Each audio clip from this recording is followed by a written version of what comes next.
साथियों, ईरान ने शायद कभी सोचा भी नहीं होगा कि भारत इतनी तेजी और इतने अलग अंदाज में जवाब देगा, और यही वजह है कि इस पूरे मामले ने अब एक बड़ा मोड़ ले लिया है। क्योंकि भारत ने बिना किसी शोर शराबे के ऐसा कदम उठाया है जिसने सीधे ईरान को संदेश दे दिया है कि वादा खिलाफी का जवाब अब सख्ती से मिलेगा। और यही आज का सबसे बड़ा ट्विस्ट बनकर सामने आया। दरअसल मामला उस जहाज से जुड़ा है जो लाइब्रेरियन झंडे के साथ भारत की तरफ आ रहा था, लेकिन रास्ते में ही ईरानियन नेवी ने उसे रोक लिया और गोलीबारी करते हुए अपने कब्जे में ले लिया। हैरानी की बात यह रही कि इस पूरी कार्रवाई के बाद भी ईरान ने भारत को इसकी कोई आधिकारिक जानकारी नहीं दी, जबकि अंतर्राष्ट्रीय नियम साफ कहते हैं कि अगर किसी विदेशी जहाज को रोका जाता है तो संबंधित देश को तुरंत सूचना देनी होती है।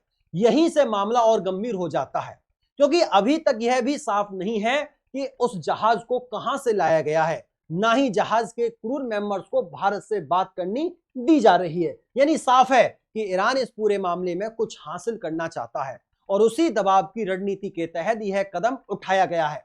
और यही वजह है कि अब भारत भी पूरी तरह सतर्क हो चुका है। अब खबर यह भी आ रही है दोस्तों कि भारत ने ईरान को साफ अल्टीमेट दे दिया है कि अगर जल्द स्थिति स्पष्ट नहीं की गई तो आगे की कार्रवाई और सख्त हो सकती है। और जहां एक तरफ सैन्य स्तर पर इंडियन नेवी को तैयार रखा गया है, वहीं दूसरी तरफ भारत ने कूटनीतिक मोर्चे पर भी चाल चलनी शुरू कर दी है, जो दिखने में शांत है लेकिन असर में बहुत बड़ा साबित हो सकता है। सबसे बड़ा कदम यही माना जा रहा है दोस्तों कि भारत ने ईरान जाने वाली चावल की एक बड़ी शिपमेंट को रोक दिया गया है। और यह कोई छोटी बात नहीं है, क्योंकि हर साल भारत से ईरान को हजारों करोड़ रुपए का चावल निर्यात होता है। आंकड़ों के मुताबिक यह व्यापार करीब हजारों करोड़ों तक पहुंच जाता है, और खासकर बासमती चावल के मामले में ईरान भारत पर काफी हद तक निर्भर रहता है। कई रिपोर्ट्स तो यह भी बताती हैं कि कई बार ईरान अकेले ही भारत के कुल बासमती एक्सपोर्ट का करीब 20% तक खरीद लेता है। और सबसे अहम बात यह है दोस्तों कि जब ईरान पर कई देशों के प्रतिबंध लगे हुए हैं, तब भी भारत लगातार उसे खाद्य आपूर्ति करता रहा है। यहां तक कि यूनाइटेड स्टेट के दबाव के बावजूद भी भारत ने यह सप्लाई जारी रखी थी। लेकिन अब हालात बदलते नजर आ रहे हैं, क्योंकि हाल ही में जो घटनाएं हुई हैं उनमें ईरान की तरफ से 2 बार भारतीय जहाजों को निशाना बनाया गया है। और जिस तरीके से बीच समुद्र में जहाज को रोका गया, फिर छोटे बोट के जरिए हथियारबंद सैनिक चढ़े और जहाज को अपने कब्जे में लेकर कहीं और ले गए, इस पूरी प्रक्रिया ने भारत को यह महसूस कराया कि यह किसी नियम आधारित कार्रवाई से ज्यादा समुद्री लूट जैसी लगती है। और यही बात भारत को सबसे ज्यादा बुरी लगी है। अब जिस कदम ने इस पूरे मामले को और ज्यादा गंभीर बना दिया है, वह है भारत द्वारा रोकी गई चावल की शिपमेंट। बताया जा रहा है दोस्तों कि यह 7वीं शिपमेंट थी, जिसे फिलहाल होल्ड कर रख दिया गया है। यानी इससे पहले की 6 शिपमेंट ईरान तक पहुंच चुकी हैं, लेकिन 7वीं को रोककर भारत ने साफ संकेत दे दिया है कि अब हर चीज सामान्य तरीके से नहीं चलेगी। आपको यह भी समझना होगा कि इस समय ईरान की आंतरिक स्थिति पहले जैसी नहीं रही है। लगातार संघर्ष और हमलों के कारण वहां के कई जरूरी सुविधाएं प्रभावित हुई हैं। खेती वाले इलाके, छोटे उद्योग, बाजार और सप्लाई चेन पर असर पड़ा है, जिसके कारण आम लोगों तक खाने पीने की चीजें सही तरीके से नहीं पहुंच पा रही हैं। और यही वजह है कि ईरान को बड़े पैमाने पर आयात पर निर्भर रहना पड़ रहा है।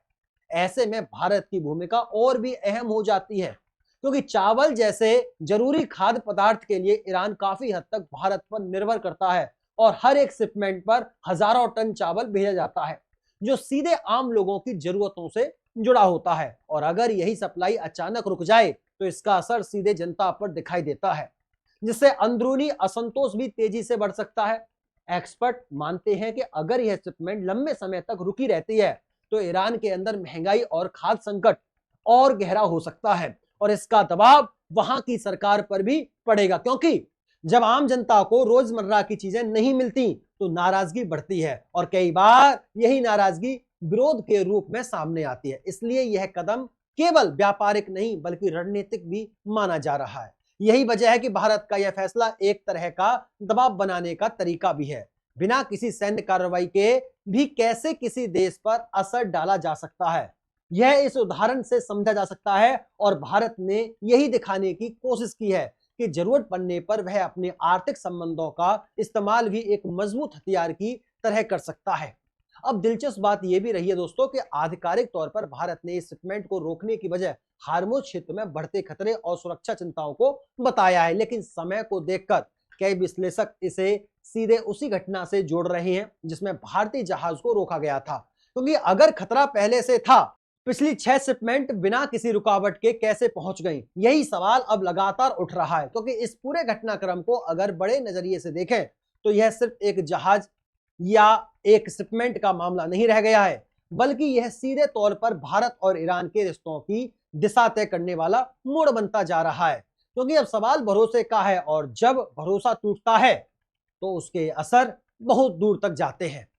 भारत और ईरान के बीच सालों से व्यापारिक और रणनीतिक संबंध बने रहे हैं, खासकर ऊर्जा और खाद्य सुरक्षा के क्षेत्र में दोनों एक दूसरे के लिए महत्वपूर्ण रहे हैं। लेकिन इस घटना के बाद पहली बार ऐसा लग रहा है कि भारत अब अपने हितों को लेकर ज्यादा सख्त रुख अपनाने के मूड में दिख रहा है, और यह बदलाव आने वाले समय में और स्पष्ट हो जाएगा। अगर भारत चाहे तो केवल चावल ही नहीं बल्कि अन्य जरूरी सामान जैसे दवाइयों की सप्लाई भी रोक सकता है, क्योंकि भारत लंबे समय से ईरान को जीवन रक्षक दवाइयां और जरूरी मेडिकल सप्लाई भेजता रहा है, और यह भी एक बड़ा सहारा है ईरान के लिए। ऐसे में अगर इन चीजों पर भी सख्ती दिखाई जाती है तो इसका असर और गहरा हो जाएगा।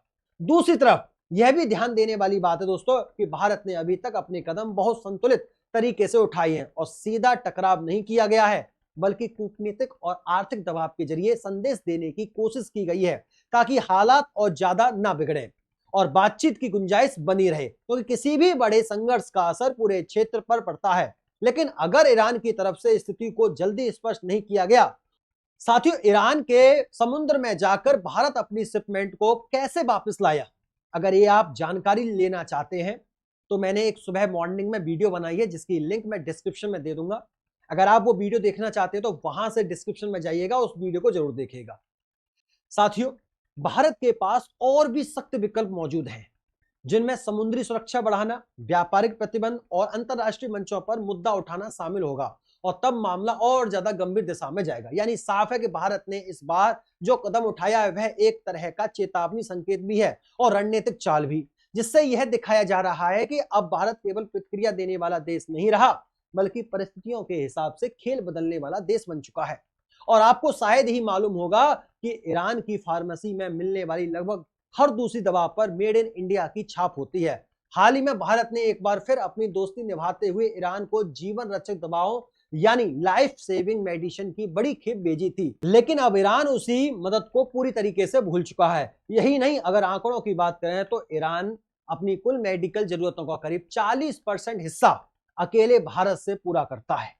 दोस्तों, साल 2026 के शुरुआत महीनों में ही भारत ने मानवीय सहायता के तहत लाखों डॉलर की मेडिकल किट्स और दवाइयां तेहरान पहुंचाई थीं, जो यह साबित करता है कि मुश्किल वक्त में भारत ही ईरान का सबसे भरोसेमंद मेडिकल पार्टनर है। लेकिन उसके बावजूद भी ईरान ने भारत के साथ जो किया है उसकी सजा अब ईरान को खुद भुगतनी होगी, और शायद आगे चलकर भारत से फूटी कौड़ी भी ईरान को ना मिले। बाकी आपको क्या लगता है कि भारत को मेडिसिन का निर्यात ईरान में करना चाहिए या फिर बंद कर देना चाहिए? दोस्तों, अगर ये वीडियो अच्छी लगी हो तो वीडियो को एक लाइक कर देना, दोस्तों में शेयर कर देना, चैनल को सब्सक्राइब जरूर कर दीजिएगा, और ऐसे ही वीडियो पाने के लिए हमारे चैनल को सब्सक्राइब करना मत भूलिएगा। फिर मुलाकात होते है ऐसे शानदार, दिलचस्प, बेहतरीन अपडेट के लिए। तब तक के लिए नमस्कार, राधे राधे, राम राम, जय श्री राम, जय हिंद, जय भारत, वंदे मातरम।